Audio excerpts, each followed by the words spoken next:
TNC, Original African Stories. Listener discretion is advised as this podcast may contain violence or strong language. Previously on Aso Ebi. Mazino, right. Shebi, you want to see my madness. You will now tell me why you are following me around. Why on earth will you think I'm following you around?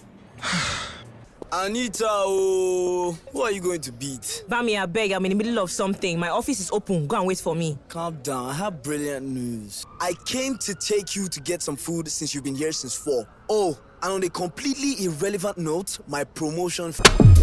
Oh, Bam Bam, I'm so proud of you. Where's your babe?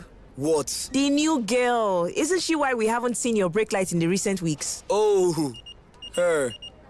She's okay. I love Jay, for Christ's sake. Jay, he's your boss. You shouldn't have done that. Henceforth, the only reason you know me is because I'm your boss's wife. No more past, no more mini. She looked over her shoulder and caught his confused eyes. Mr. Right, I am married and happy.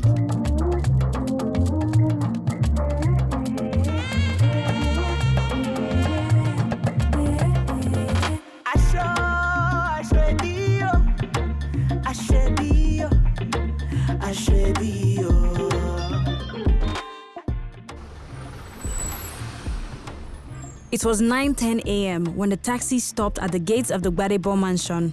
Moini had not slept through the flight, and the place she had run to for solace had become a deep blue sea of tumultuous emotions that she had decided to return to the devil that was her home earlier than planned.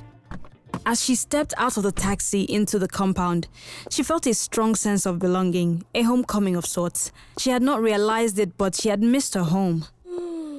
She contained the tired yawn in her mouth with the back of her left hand and began to yearn for the hours of sleep she was about to enjoy on the bed that knew her well.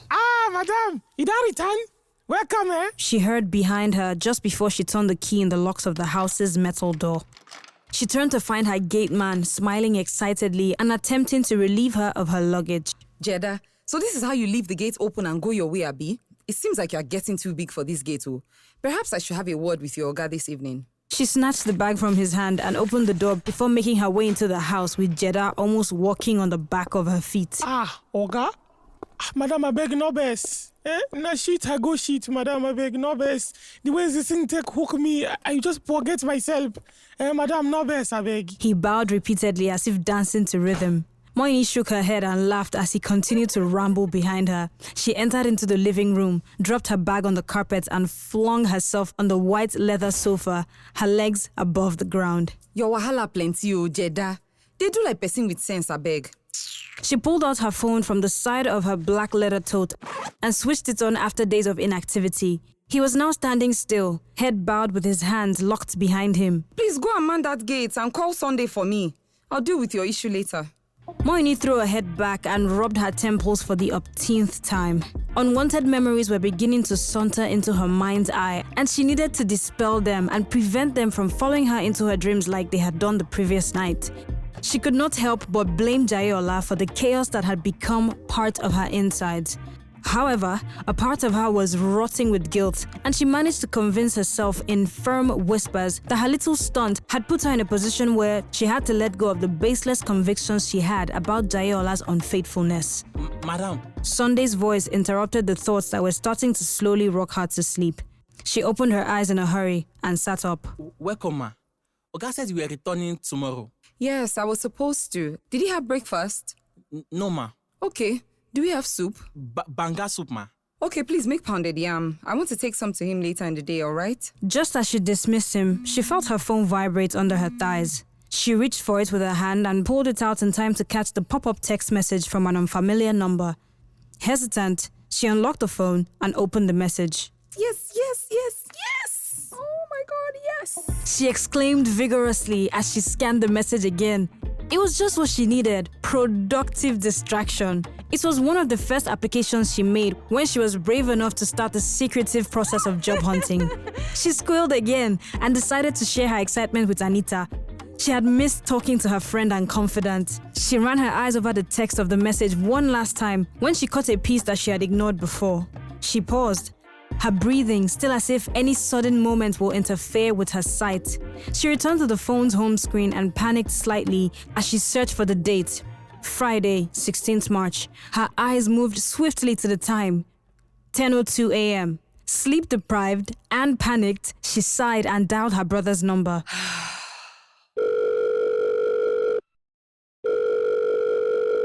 Hello, Jay. Not Jay, Nathaniel.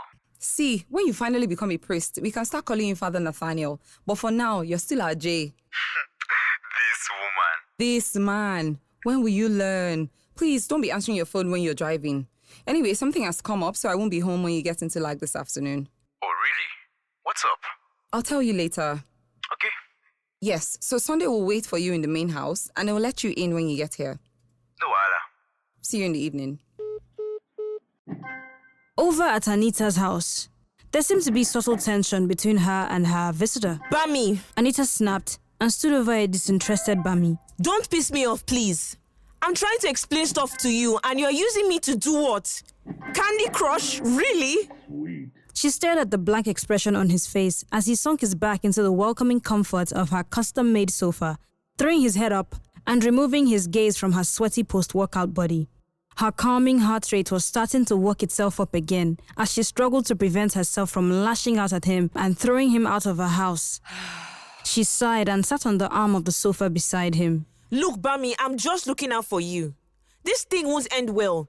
You can't be rendezvousing with a mad person and not expect her to bite you one day now. Her hand was now resting on his right thigh.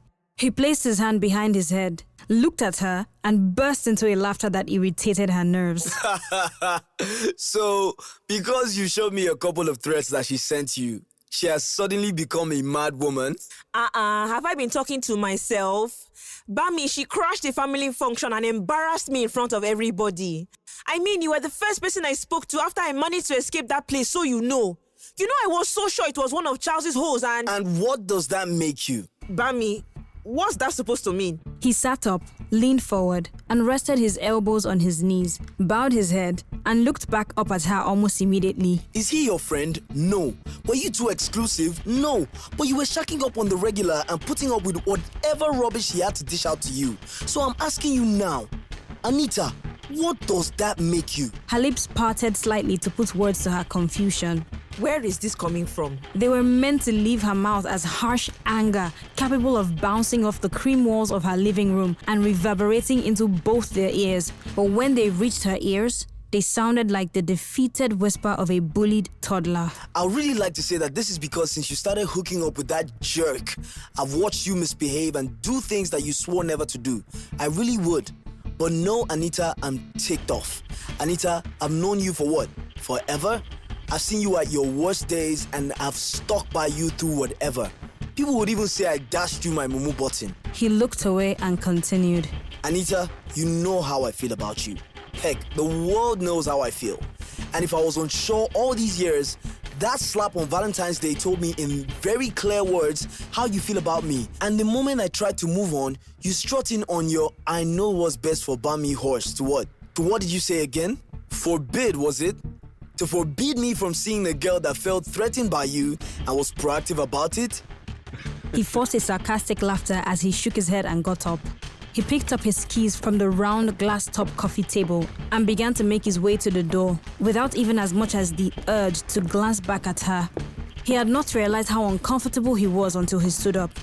His fingers were twitching and he rolled his right hand into a fist. Bami Dollar Badmos! Anita yelled as loud as her lungs let her after she found her voice. He paused just as his left foot was about to join the right one outside the house. She opened her mouth to speak again when the sharp sound of her metal door hitting its frame with a force typical to only angry men caused her to jump a little. She was not sure what it was that kept her mouth open, the way he spoke to her or the fact that in the many years of their friendship, this was the first time he had walked out on her. Her eyes felt warm as the heat that was trapped inside her head, and for the first time since she could remember, she felt anger that caused her to remain silent.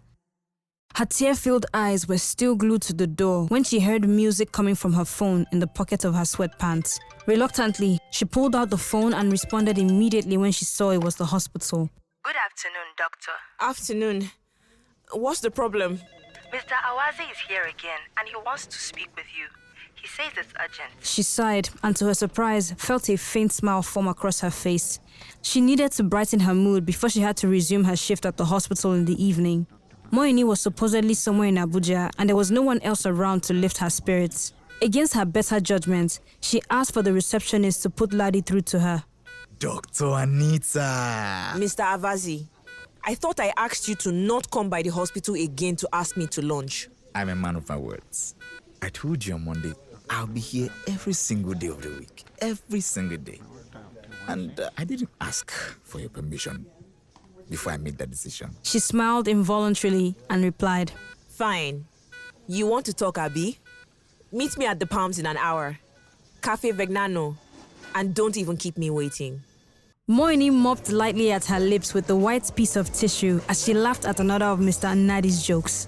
She was a walking capsule of nerves when she arrived at the cafe 5 minutes before the appointed time to find the man already waiting. He looked younger than she had imagined, and initially, she had found his unconventional, casual attitude intimidating. She soon relaxed into his company, and she could not remember the last interview she had enjoyed as much. She was about to give him her brilliantly prepared answer to his question about her long-term goals when her eyes wandered for less than a second and caught a familiar figure at the end of the other room. I like to think of the future as today. She began speaking to the attentive man opposite her as her eyes frequently glanced at the far end of the cafe. She watched as a woman who had entered the cafe walked in the direction of the familiar figure, and that was when she saw her husband's face. The woman wrapped herself in his embrace and planted a kiss on his right cheek. Moini's feet began to tap themselves violently on the ground. Yes, go on, Moini. Mr. Nadi cajoled, soaking in every word she struggled to coherently produce. She paused, the brilliance in her head now replaced with violent thoughts and fire. Her gaze was now fixed on the table where Jayola and the woman were now seated. She tapped her fingers on the table and clenched her teeth. Her chiffon blouse now seemed like it had trapped all the heat from the sun outside. Mrs. Bedibo, is everything all right? She turned to him sharply like a possessed soul and began in a whisper. Mr. Nadi, are you wasting my time? After this interview, are you just going to comment about how much respect you think I have, but you will not give me the job until I perform some ritual like sleeping with you? The sound of her pounding heart prevented her from hearing the words that were leaving her mouth.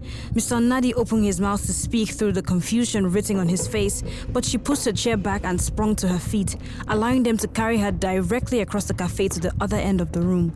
Let's go. Mo! What are you doing here? He asked, worried about the foreign expression on her face. Shut up. Get up and let us go, Jayola Gbadebo. Her voice was now loud enough for neighboring customers to hear. Madam, what's the problem? She heard the woman ask. She turned sharply to her, stared at her, and dug her nails into her palm to prevent it from rising of its own will and striking the woman's face. Mo? She removed her hand from his arm. She felt an explosion in her head and she stepped back dramatically. Mr. Jayola Gbadebo, you married me, didn't you? Now I am ordering you to stand up and fucking leave. The light buzz in the cafe was now replaced by curious silence. So women just love public attention. Ladi said to Anita as nearly all the heads in the cafe turned to find the location of the mini afternoon drama. Anita shook her head and turned in the direction of the other heads and gasped. Oh my goodness! She let herself out of her chair. That's Mo! No. I don't think going there it's not a good idea at all. It's not. Ladi said, shaking his head as he pulled at the hem of her blouse. She started to reply to him but ignored him when she heard Moini yell again. Anita dragged Moini's wrist and began to drag her out of the cafe. She could see now that the activity at the tables in the restaurant had ceased. Moini freed herself from Anita's grip, shot her a look that told Anita that her friend had snapped. Please, hurry up. People are waiting for us to leave. Moini said with forced calm as Jayola, defeated and beyond embarrassed, picked up his keys and slowly got to his feet. He looked at Anita as he made his way past her behind his wife, and her eyes pleaded with him. Just as they approached the door, Moini turned sharply and marched back to the mortified woman at the table, burying her head in her phone. She tapped her index finger on the table and leaned in. I don't know you, so I won't touch you. But your time with him is over now. I won't threaten you, but you don't want to upset me more than you already have. She saw her reflection in the woman's eyes, and she shut her eyes for a couple of seconds. She tapped on the wooden table again, smiled nervously at the woman, and made her way head high to the exit of the cafe, ignoring the eyes that followed, even the movement of the hairs on her skin. Thanks for listening to Aso Ebi, the podcast. Brought to you by The Naked Convos. Produced by 808 Extra. Theme song, Charles Onwubuya, aka Beethoven. Narrated by Feifei. Voice actors, Jasper Tomomewo as Jayola, Charles Onwubuya as Jay, Iloise Omoimi as Jeda, Charles Onwubuya as Ladi, Eniola Keshiro as Moini, Shea Banks as Bami, Jojo Aimiegbe as Dr. Anita, Onafori Kwale as Nurse. This podcast is available everywhere you listen to podcasts on. Don't forget to subscribe and share.